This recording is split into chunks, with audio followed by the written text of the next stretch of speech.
Yo, what's going on, y'all? Welcome in to another edition of Snaps. It is Wednesday, October 5th. How about it, boys? We are creeping right along here during spooky season. That's right. The usage of creep there was on purpose. So excited to be back for another day of Snaps, talking about our favorite thing in the world, college football. I'm your host, T-Bob Hebert, joined as always by our own resident QB1, the record holder, Mr. Aaron Murray. Aaron, what's up, dude? Man, what's up, T-Bob? Happy Wednesday, everyone listening. Man, I'm just getting that I don't know if itch is the right word. I guess itch is the right word. To get to Athens this weekend is getting a little bit more and more for me. Finally got the tailgate plan set. We got the lunch plan set. It's real.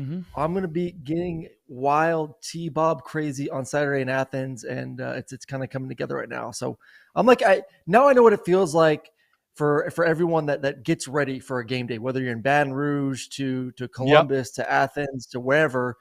The all the planning that goes into it, because for us, we just show up and play. Like you practice all week, you go to the hotel, you jump on the bus, you go to the stadium, you go play the football game. Like that's it.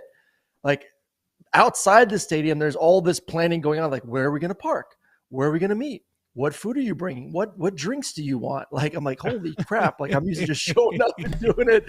This is pretty awesome. I love your take here, Aaron, that going to a football game is harder than playing in a football game. That's what you're saying. Yeah, I mean, it's very true. It's a lot of work. Anytime some player tries to give you some shit, fans, for not getting it or not caring as much.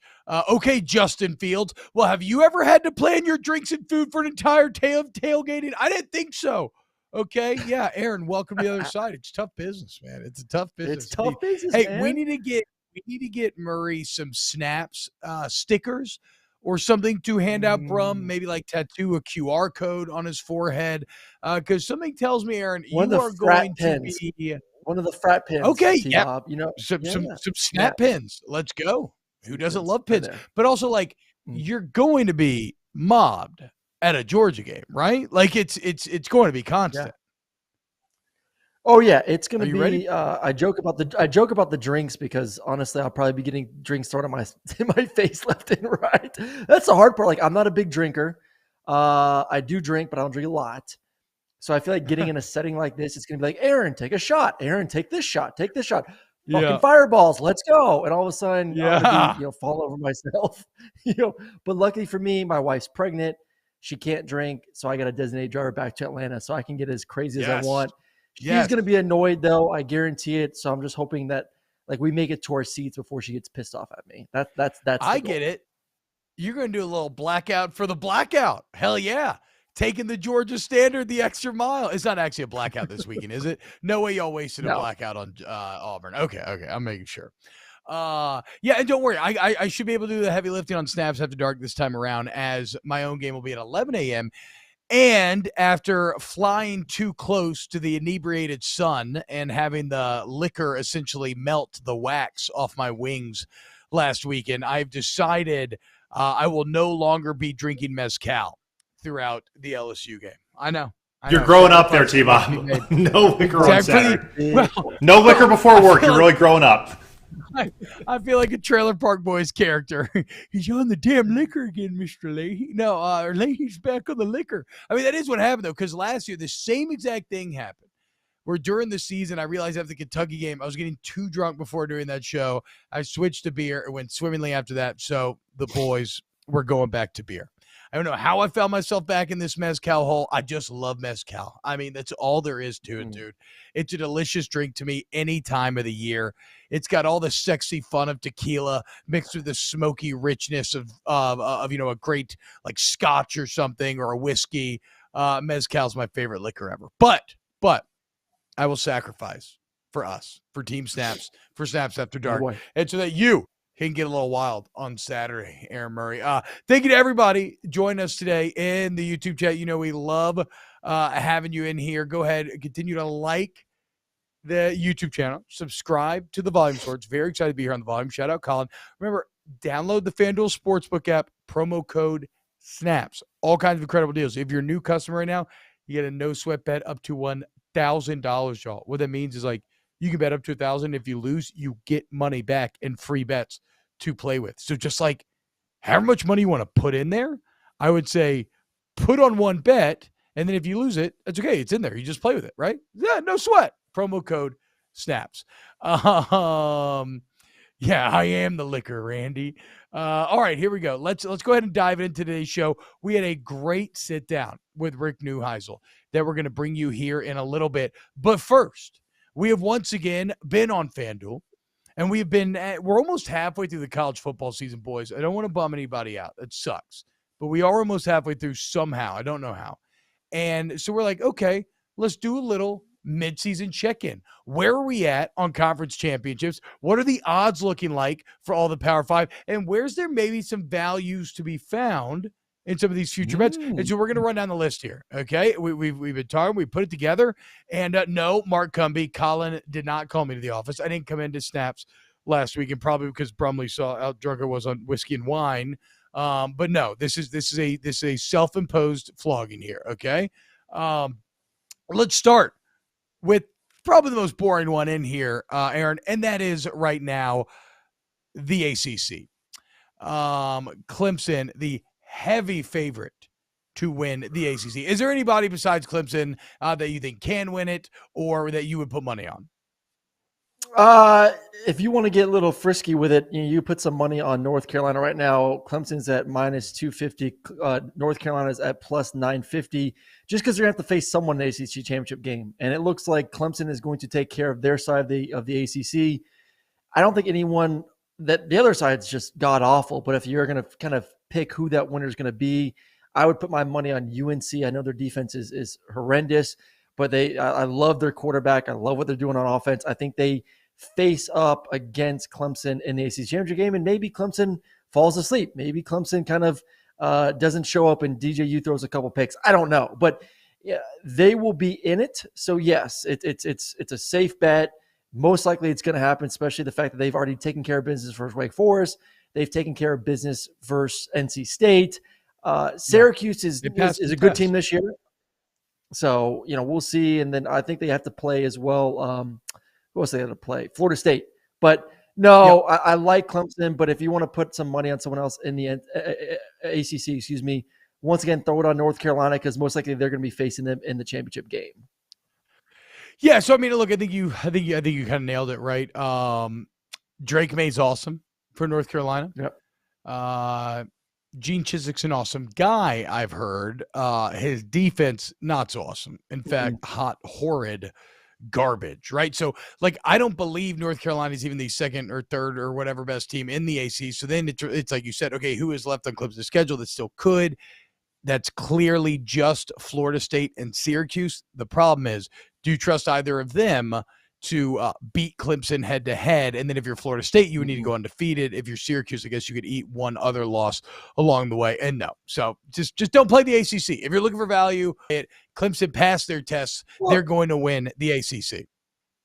Hey, one more point on North Carolina. I mean, we all remembered last week Clemson versus Wake Forest. It ended up being a complete shootout, back and forth. Yeah. Clemson had no answers. I think a lot has to do, once again, with that slow mesh offense, but their DBs are the weakness of that football team. What's the strength of North Carolina? It's Drake May throwing the ball vertically down the field. So if you do get into somewhat of a shootout versus Clemson, once again, I'm not thinking this is going to happen, but if you're like, man, I want to put money on some sort of underdog that has a potential to hit big, North Carolina to me is that team because of their offense, because of their ability to score. You may see some sort of shootout in that championship game where maybe they find a way to pull it out. That's only if you're feeling a little bit frisky. Yeah. Just put a small amount. Put a flyer. Just take a little flyer. Just a little dabble. That maybe pays. All right, let's move on then to some more interesting conversations. Let's move on to the literal most up in the air conference, and that is the Big 12. Nobody is at minus odds in this conference. In fact, you have Oklahoma State at plus 270, Kansas State plus 350, Texas plus 440, TCU plus 460, Baylor 750, and Kansas 950. I want to be clear. First and foremost, I'm throwing one of those little flyers. I don't really care about losing on Kansas just to honor Lance Leipold and the rise of the Jayhawk and just to show them some love before the big TCU game this weekend. However, when I look at this conference, well, first off I agree with Vegas. I think Oklahoma State is the favorite. Still a little unproven. Still a little worried about the Western Michigan defensive performance, but Spencer Sanders is great. The offense looks like it's back. However, in a conference of the Big 12, with so much unknown, where so much could happen, I haven't seen enough from Oklahoma State to make me jump in at plus 270. So, like, this is a chaotic conference where you can maybe feel like, okay, maybe I can make a little money here. And the one that jumps off the screen to you at this point has to be TCU at 460. I mean, why is TCU worse odds than Texas to win this conference? They haven't showed me the weakness of a Kansas State who dropped the game against Tulane at home. They may still be a bit undervalued because of where they had fallen over the past couple of years. They currently lead the conference in points per game at 45 per, and their quarterback's name, senior quarterback, having a fantastic year, 75% completion, 11 touchdowns, no picks, 10.6 yards per attempt, Aaron Murray. And the name, in case you don't know it, is Max Duggan. And in terms of senior All-American quarterback names, Max Duggan sounds like a movie character, okay? That's the quarterback that I want my money ride with. So I'm taking TCU plus 460. It's the perfect marriage of, ooh, this team is good, and my God, there's some money to be had here. Yeah, that's kind of my team too. You look at TCU, and I was going through their schedule, and I'm with you, man. Like, this is a crap show of a conference, but in a really good way, because there's probably 6-7 teams that could end up winning the Big 12. It's going to be a great year. If you're a Big 12 fan, I said it last week, you're going to have a great year. It's going to be a lot of fun. Bigger issue is you're probably not going to get a team inside the playoffs because everyone's just going to continue to beat themselves up. You look at their schedule, they get Oklahoma State and Kansas State at home, two of the favorites to win the Big 12. They have to go there to TCU. They do go on the road at Kansas, at Texas, and at Baylor. Possible slip-ups there at some point for TCU. But, you know, the way Max Duggan's playing right now, the way they're playing on both sides of the football, I think they're great. Another team that I may throw a little bit on is Kansas State. Just Adrian Martinez right now and Deuce Vaughn are playing out of their mind. You can get them at plus 350 at the moment. The one thing that does worry me a little bit about Kansas State is they are super one-dimensional. I mentioned those two guys. They are running the crap out of the football. Deuce is a stud. Adrian is come to life all of a sudden since his departure from Nebraska, but it's all the running game. And if there's a game where the running game is just not hitting, I think they're going to be in a little bit of trouble. So I don't trust them necessarily because of that, where TCU is a little bit more, two-dimensional on offense, has a good defense. And like I said, they got those two big games at home versus, I would say, those next two best teams in that conference. So TCU, go them Horned Frogs at plus 460. All right. So TCU, we both like TCU out of the Big 12. Real quick before we move on, Dylan Meadows says, ass snaps. Okay, we got it there, 26. Sorry. Dylan Meadows says, ass snaps. Why isn't Hugh Freeze getting looked at for some of these jobs? I think it's the Urban Meyer problem when you're talking about Hugh Freeze. I think it's just that if you're going to hire someone for 70, 80 million, like whatever the going rate for coaches nowadays, Freeze probably commands left, but even like 50 million or something, right? Going to be one of the highest paid employees in your state. If you're a public institution, they just both carry a lot of baggage, right? Yeah. And let's just focus on Freeze. He just carries a lot of baggage. Is he still a good football coach? Yeah, I think Liberty's good. Like, I think he is still a good football coach, but is he so much better than any other candidates out there that you would accept all the questions, all the storylines? It just carries a bit too much baggage. Yeah, no, I'm with you. I think it goes back to like the level of desperation. Like, how desperate are you to get a coach and kind of take that high risk, possible high reward? I still think Urban Meyer, you put him on a football team right now, I still think he's a top 10, top 15 coach in America. But like you alluded to, T-Bob, you got all the baggage with it. So do you want to take the risk of being in trouble with the fans, with the boosters? If things don't go well right away, then the questions get even bigger. Like, hey, we brought him in, we gave him all this money, we knew he had issues, and he's not winning. it just turns into a big old headache. So once again, how desperate are you? Are you willing to take somewhat of a backlash if things aren't perfect right away, knowing that coach can possibly get them going in year 2, possibly, and definitely in year 3? But there's a lot of good coaching candidates out there. Yeah. Well, that's a great point, right? Worst case scenario on those guys is even worse than if you just like have like a Scott Frost that doesn't work out or something. All right, let's go to the Big Ten next. Looking at some championship futures here. Ohio State minus odds here, Aaron. Ohio State minus 250. Then Michigan plus 500, which is a pretty big gap. And then you jump all the way to Penn State plus 950. Aaron, what are you thinking about this, man? Best bet on this Big Ten championship? Well, everything tells you Ohio State. I mean, they're the best team in the country. I think they're the best team in the country right now. I think what they're doing, especially being a little bit banged up, Jackson Smith and Jigba really hasn't played a ton. I love the depth on defense. Have they been challenged by someone really good? Not yet, and that really won't come until they face Penn State on the road at the end of the month. And right now, that's kind of who I'm thinking of. Like, if the game was in Michigan, then maybe I would consider Michigan, but I think the game's in Ohio State there in Columbus.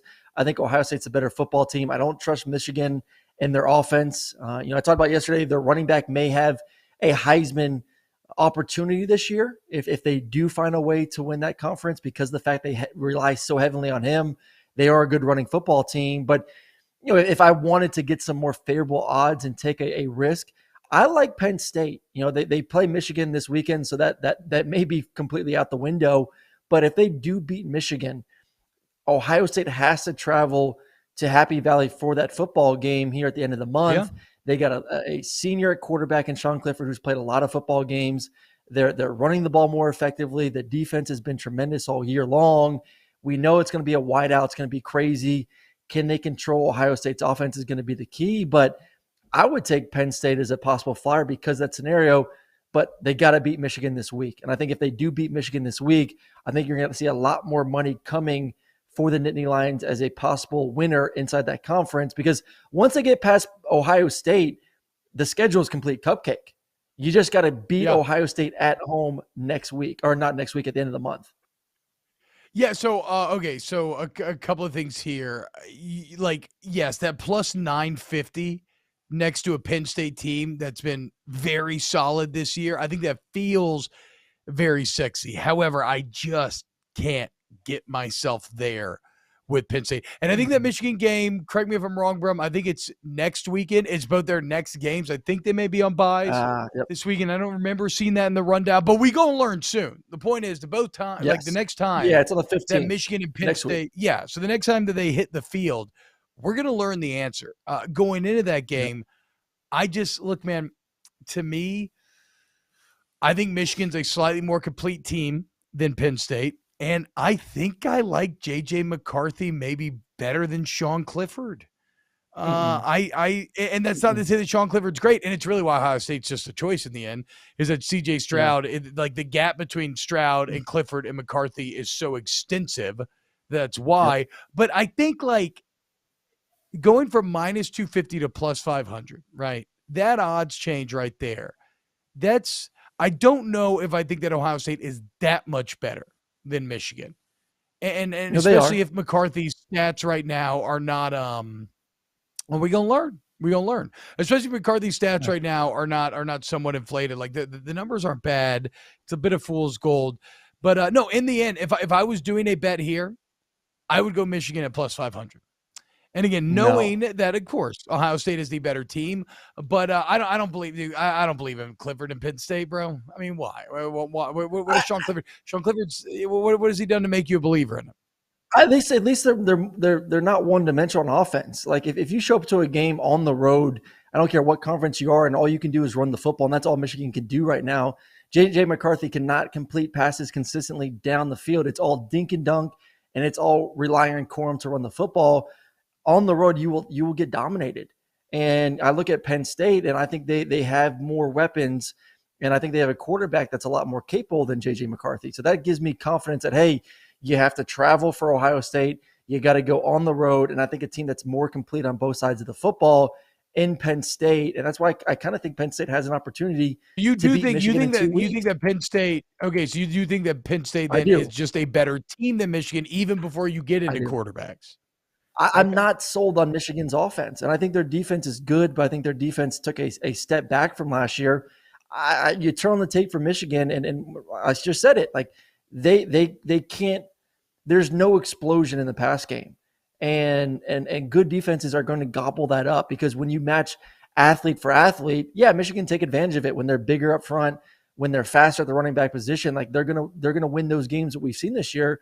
But all of a sudden, when you face a defense that has a strong front seven, which Penn State does, let's go back to Penn State versus Auburn and how much they dominated that game on the road and slowed down that running attack for Auburn. That's what they're going to be able to do versus Michigan.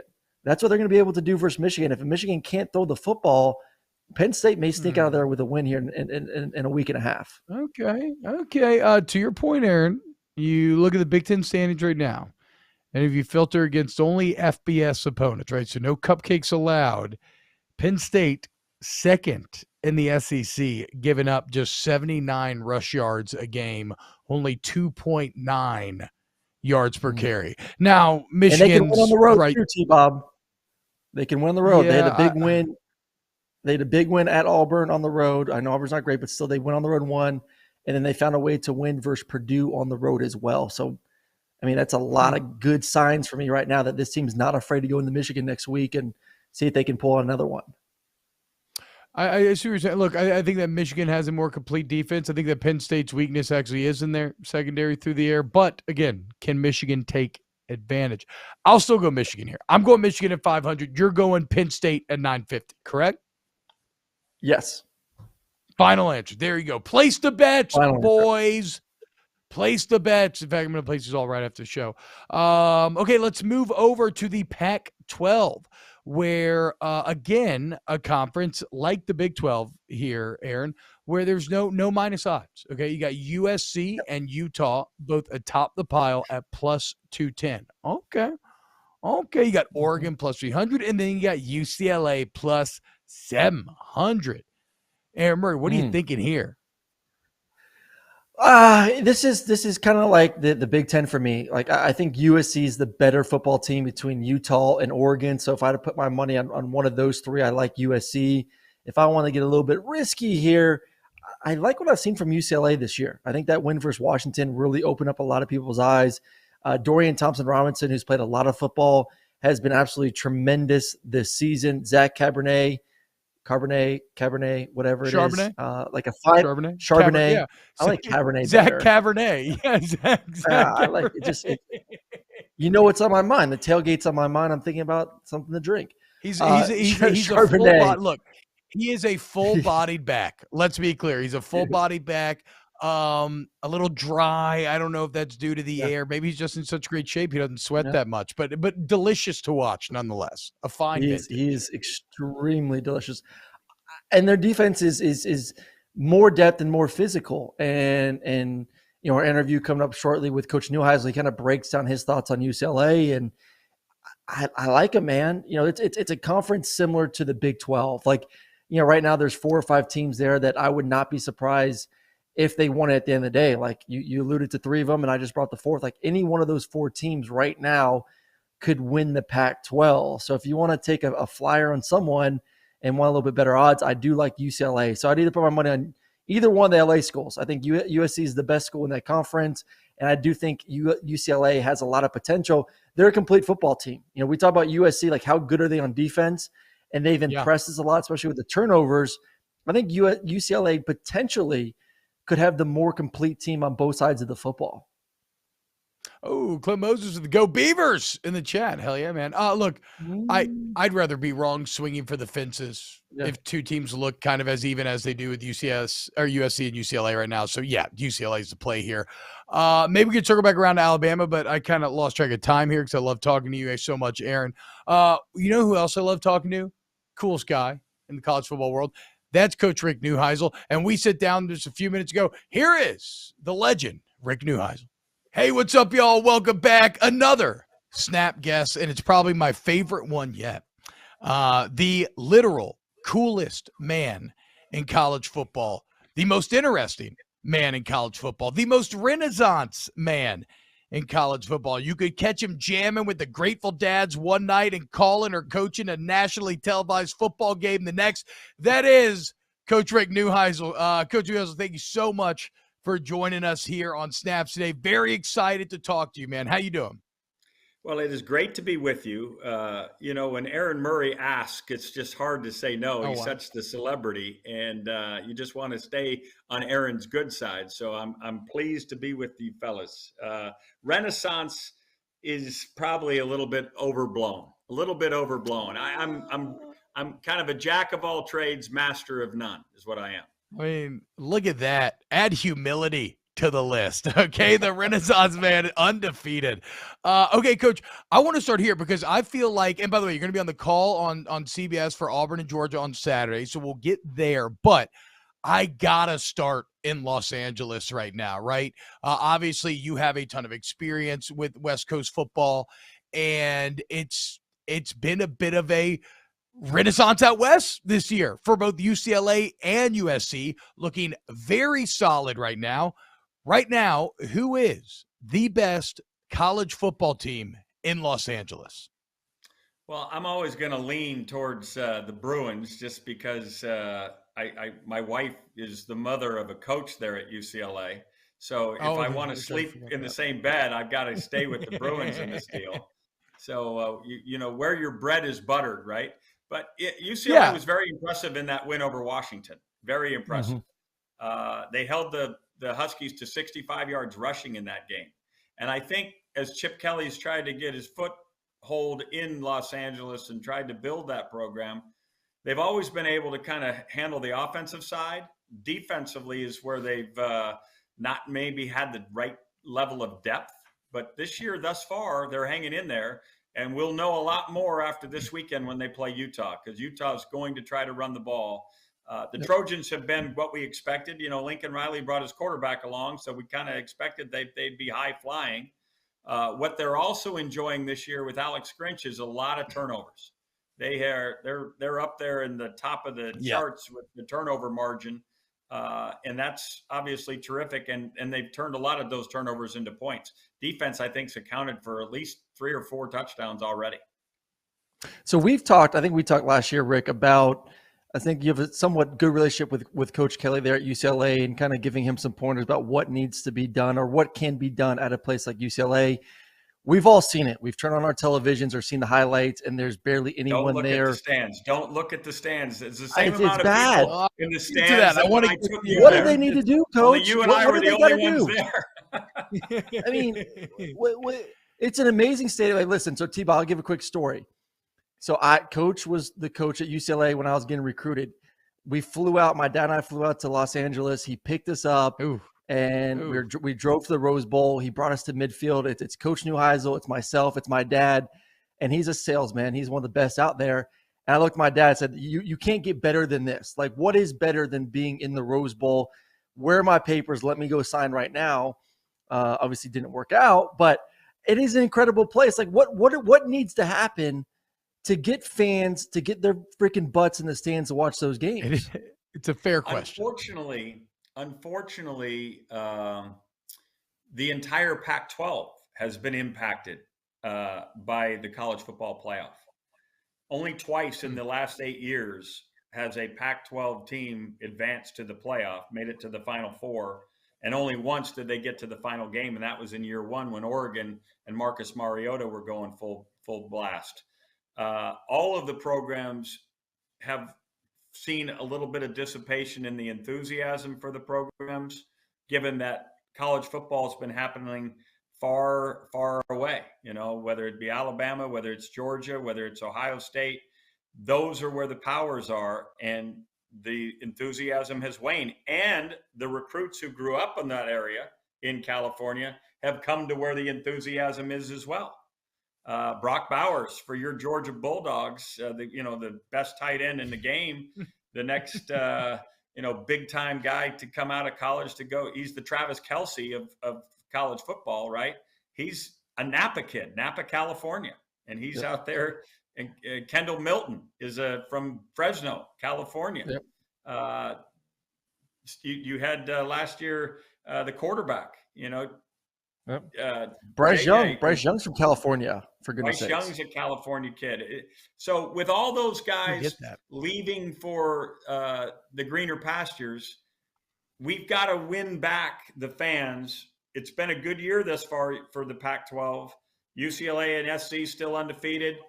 You've got obviously a Utah team that's very highly regarded. They lost the opening game at Florida, but they're being forgiven. Oregon is recalibrated after that big-time loss to Georgia. It's still going to be fun football, but we've got to get more spots in the playoff, which has been accomplished now. So I'm hopeful for a pendulum swing back towards enthusiasm for the West Coast. But now the problem is who's going to be in the Pac-12. USC and UCLA are going to the Big Ten. You've got 4 teams that I think are, on speed dial right now with Kevin Warren in terms of Stanford, Cal, Washington, and Oregon. They got 4 other teams that are on speed dial with the Big 12. Brett Yormark has got them on the line. The 2 Arizona schools, Colorado and Utah. It's a hard job right now for George Kliavkoff. Yep. Yeah, I want to. Yeah, go ahead, Aaron. Go ahead. Hey, I want to stick on just the stadium thing one more time, or just real quick with a follow-up. Would you stay in the Rose Bowl? Does UCLA need to reevaluate maybe getting something smaller on campus? I know there's been some talks about that. What are your thoughts? Aaron, I literally asked if I can't get you to build the stadium, can I at least have a tractor that I could drive out into our track stadium and just point to it and say that's where we're going to build it for recruiting? There's no question they need to have a smaller venue.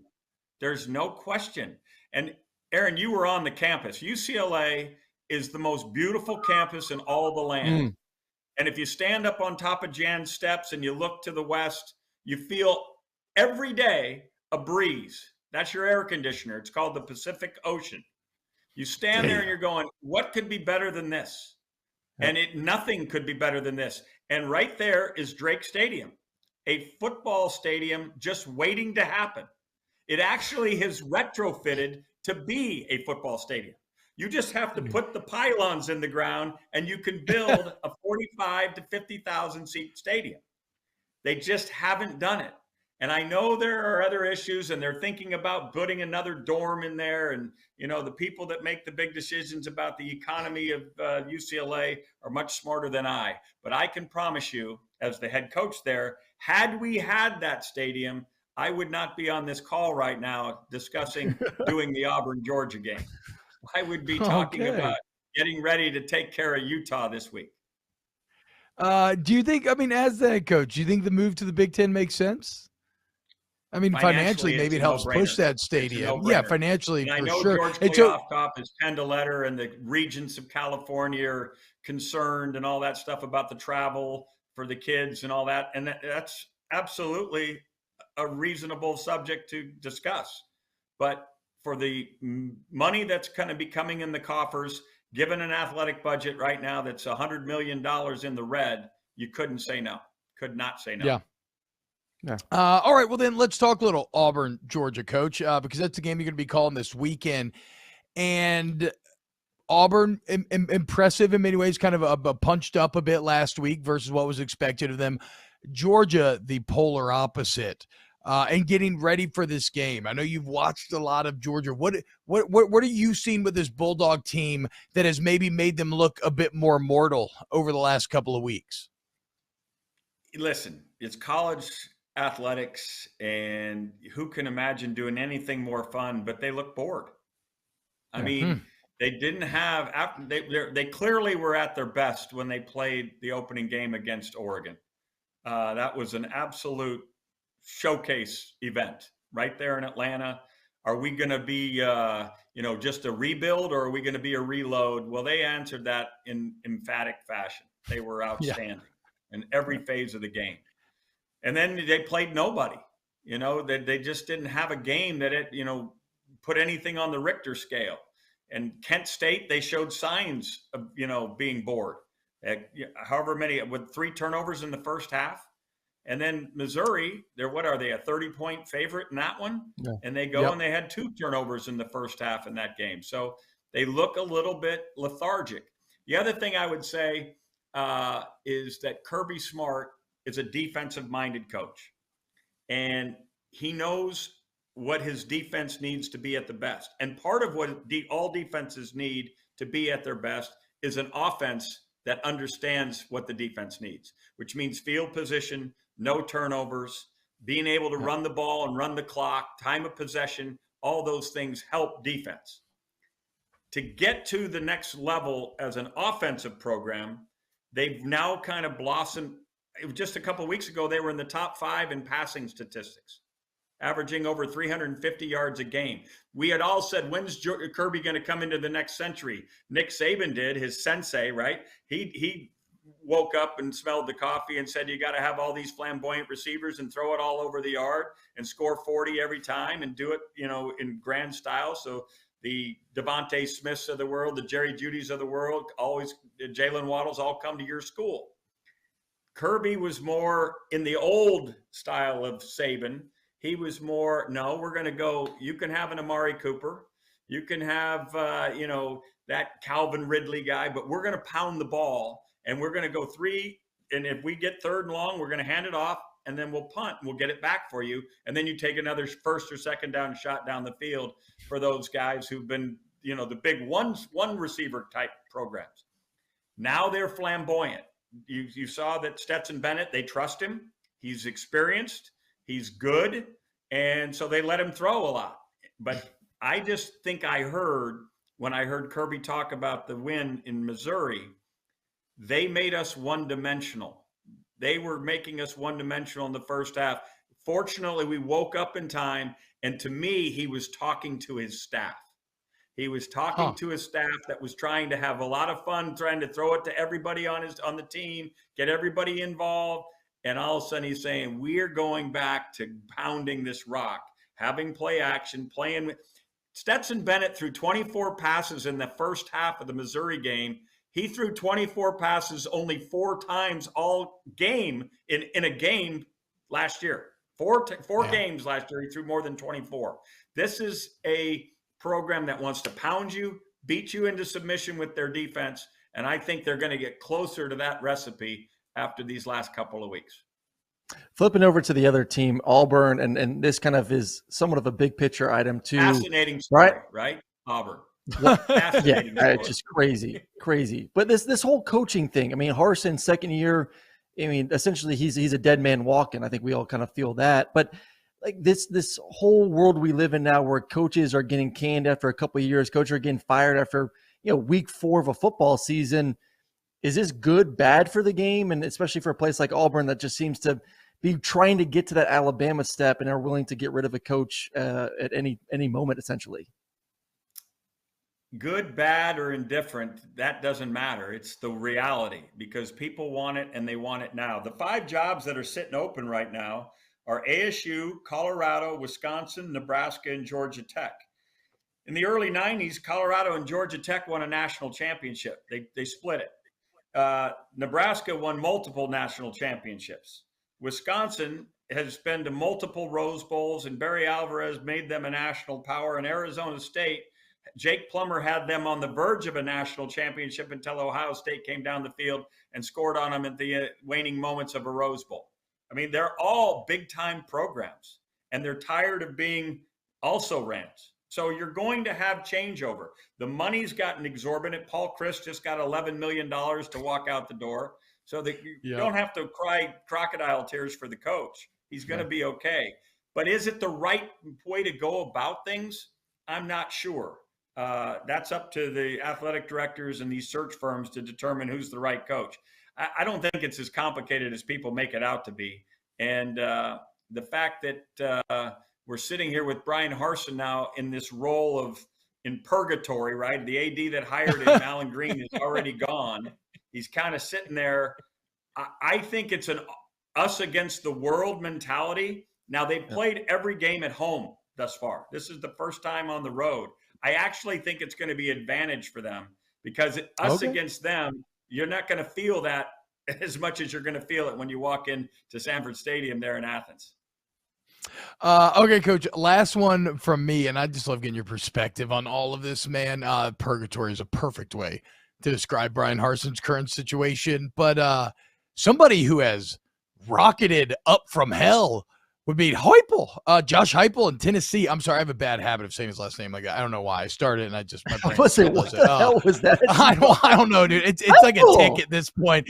Like Heupel, I started doing it for fun, and now it just happens. But anyway, the point is, how impressive is it from a coaching perspective, the turnaround that he's affected at a place that suddenly somehow became a place where it felt like it felt like Auburn. It was toxic. Like coaches were passing it up. There was no AD. It was so toxic for a minute there, and now all of a sudden they're back to national prominence. You know, his is an interesting career. He's the glamour boy quarterback, national championship quarterback at Oklahoma. He goes off to try to play a little professional football. That doesn't work out, so Bob Stoops has him back on the staff. He climbs all the way up to offensive coordinator there at Oklahoma. And then they kind of have an off year, and Stoops is looking around the Big 12 and says, I need this Lincoln Riley kid who went with Garrett Ruffin McNeil, my old coach at East Carolina. I'm going to bring this kid back. He's the Mike Leach. I got to update my offense. Remember, Mike Leach was Bob Stoops' first coordinator when he went to Oklahoma. What? Yep. So he goes, I'm going to go to the air raid again, and Heupel's out. He ends up having to get a job at Utah State. Then he gets a job with Barry Odom at Missouri with Drew Lock. And Drew Lock was a really good player. But what they did in this world of RPO, they built really wide receivers. This is an old Art Briles deal.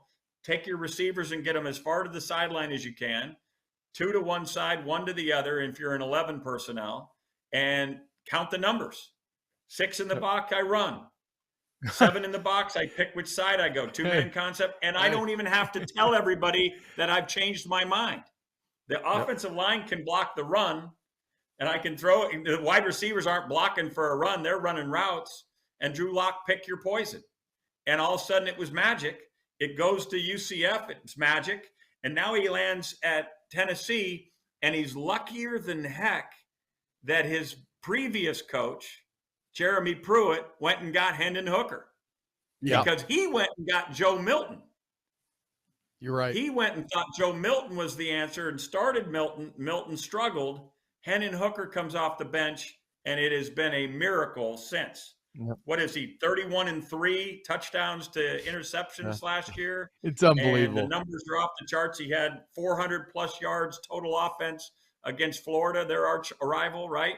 So this has been kind of a magical deal. Not only that, but his boss, Danny White, got the Tennessee athletic director job, then spent $50,000 on a search firm to find a guy that was four doors down in the athletic department, and Josh Heupel, to come with him. I mean, it's an incredible deal, so good, dude. But they're rolling. And what's really important is they're also playing good run defense. They're a little bit suspect in the back end, but Tim Banks, the guy he got from Penn State, has done a nice job of shoring up run stopping defense. And that'll be key as they go down to LSU. I think this is really a good game this weekend. I'm going to pick LSU just because I trust Brian Kelly. There we go, Rick. Yeah, I'm picking them. But I think this Tennessee story is a terrific one. There you go. The man ended with a slam dunk. The most interesting man in college football, Coach Rick Neuheisel. You can catch him 3:30 Eastern, 2:30 Central at Georgia Auburn call this weekend. Coach Neuheisel, cannot thank you. Thank you so much for coming on. You tell your dad I said hello, T-Bob. Try to say it in Cajun that he'll understand, because I couldn't understand a word he said. Hell yeah. Yo, what's going on, yo? Welcome back to From Snaps. Welcome back to Snaps from Snaps. Time travel's weird. T-Bob here. Hope you enjoyed Coach Rick Neuheisel. He's the man. I mean, he is the absolute man. And it's always a pleasure to sit down with him. Great job setting that up. QB1, Aaron Murray. Right now, it is time to count down the 5 best rivalries in all of college football. I have my list. It's 5-1. Brum, we probably should have talked about this during the interview. Do you want us to go an uninterrupted kind of rant 5-1? Do you want to bounce it back and forth? How do you want to do this? You 5-1, Aaron 5-1. So you go first. Okay, well, let's. Where's yours, team? I need like some NFL films music. Start the bells. Because number 5 on the list, I have what is now called the Red River Showdown. First off, major knock on this game for selling the name to literal corporate sponsorship. Okay, that's really hurting the rivalry. That's probably why it's at 5. It used to be the shootout, then it was a rivalry. Now it's the showdown because AT&T paid for it. Should have just kept it the shootout. Whatever. I don't love either team in this game, but there's no denying that they are massive brands. I will say a big positive for the Red River Showdown is that they play for a golden cowboy hat. Objectively, that's a very stupid but very fun trophy. And then probably the best part is it's at the Texas State Fair. I love state fairs. Like I love county fairs. Like I think fairs that is America boiled down to its purest essence. And then you throw a game like this in where the crowd's going to be 50-50 to a state that loves football like Texas. Red River Showdown, number 5 on my list. Number 4 on my list, I'm going with the Egg Bowl. That's right. Probably from the worst name in the Red River Showdown to the best name in the Egg Bowl. First played in 1901, been awarding the Golden Egg, another stupid but wonderful trophy. Been awarding the Golden Egg since 1927. And how about this? Uninterrupted. These two, not for World War II, not for Vietnam, the Korean War, nothing. These two schools have met every single year since 1944. Ole Miss currently leads 64-45. And you got to think about this with the Egg Bowl as well, Aaron. It gets the holiday bump, right? It's during Thanksgiving nowadays, and it has been for our lives. And, like, who doesn't have fond memories of watching the Egg Bowl with a belly full of turkey? Like, it's the absolute best, dude. So that's number 4 on my list. Number 3 on my top 5 rivalry list, I got the Iron Bowl. 86 meetings. Bama, Auburn. Bama leads 48-37. And even in this age of Bama dominance, right, it still remains a series. I mean, Bama's only 2 years removed from losing to Auburn. This is not like a Bama Tennessee, or like you'll notice a very conspicuous absence of Michigan, Ohio State. Well, sorry, not only do they not have a tight name like Red River, Egg Bowl, Iron Bowl, the game. No, well, not but also Ohio State's won 14 of the last 15. Okay, I cannot grant that rivalry status on the day in which we make this list. So give me the Iron Bowl at number 3. The backstory of the Iron Bowl is actually kind of insane. It's like a lot of political machinations in a post-Civil War America during Reconstruction. Basically, Alabama was an existential threat there to Auburn for a while, and then they start fighting it out on the football field. It's fantastic. It's the number 3 best rivalry on this list. Number 2, another one that to me really benefits from the holiday bump as well as classic Americana and tradition, and that is Army-Navy. Okay, always marks the end of the year, so you good Christmas vibes in the air. Literal sitting U.S. presidents show up to this game. What other games can you say that about, right? It gets the literal leader of the free world to show up in a seat for the game. How about this, Aaron? Little fun fact. Instant Replay made its U.S. debut in 1963 in an Army-Navy game. Yeah, a little fun fact there. And you know what else I love? I love ancient history. And these two teams met for the first time in 1890. And they played 122 times since. And in that 122, Navy barely with the edge, 62-53, and then 7 ties. And then finally, the number 1 rivalry in college football is, well, it's the one with the best name. It's the rivalry straight up called The Game. Harvard versus Yale. I mean, that's up there with The Answer as far as nicknames go. It's literally just called The Game. They've met 137 times, nearly 150 years of football. They first met in 1875. That's 30 years before plastic was invented. and they were playing football against one another. Are you kidding me?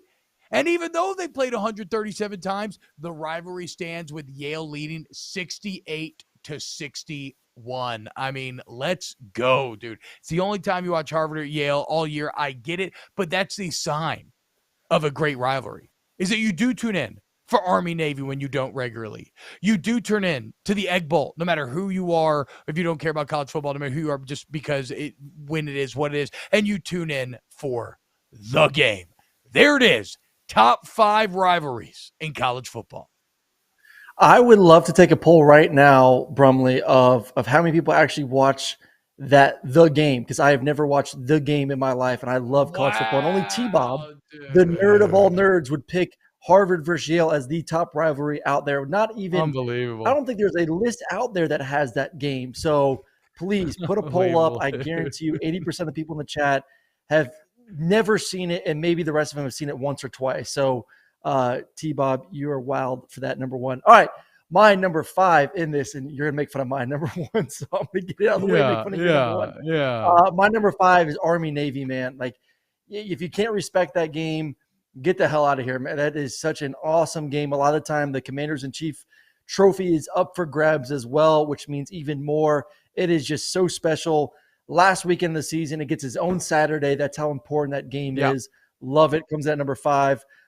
My number 3 is Texas versus Oklahoma, the Red River Shootout, Showdown, rivalry, whatever you want to call it. It's just an awesome game. I love the neutral site games. I was a part of one. It is extremely special. My number 3, Michigan versus Ohio State. 2 of the premier teams, brand-wise, in all of college football face off every single year. End of the season always means a lot. Usually the winner of that game goes on to the Big Ten championship. So that game is awesome to see. My number 2 game, Alabama versus Auburn. No pro sports in that state. Those fans hate each other. It is just so much fun to see the energy, the hatred, the want to win it. I know Alabama has been more dominant than Auburn as of late, but something always crazy is going to happen, especially when the game is in Auburn. That's a fun one. And then my number 1, because I love it, I grew up watching it, being a guy in Florida. Then I flipped and went to the dark side. I'm a dog through and through. Georgia versus Florida. And it is pronounced or said Georgia versus Florida in Jacksonville, the world's largest cocktail party. It is amazing. And as someone who's been a part of it, who has played in it, who has been there as a fan, there's very few places that have that kind of energy, 50-50 split, the ugly orange and blue on one side, the beautiful red and black on the other. My number 1 down there in Jacksonville. Go Dogs. Unbelievable. World's largest cock party indeed. Aaron Murray. Let's just real quick see how many times this game's been played, as Brum's getting mad at me because I know that we need to get out of here. Let's see how many times. Okay. It's got 100 meetings. It's pretty respectable. That's better than I thought it would. I thought it might be a bit more recent than that. So big surprise. And by the way, hey, did we check the poll? Did we check the poll? No, that's what I was saying. We don't need to check the poll. No. Have we ever watched Harvard Yale? 83% no, 17% yes. I think that tells you what we think of T-Bob's Nerd Bowl.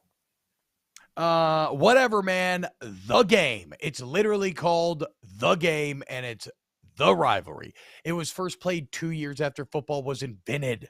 Come on, dude.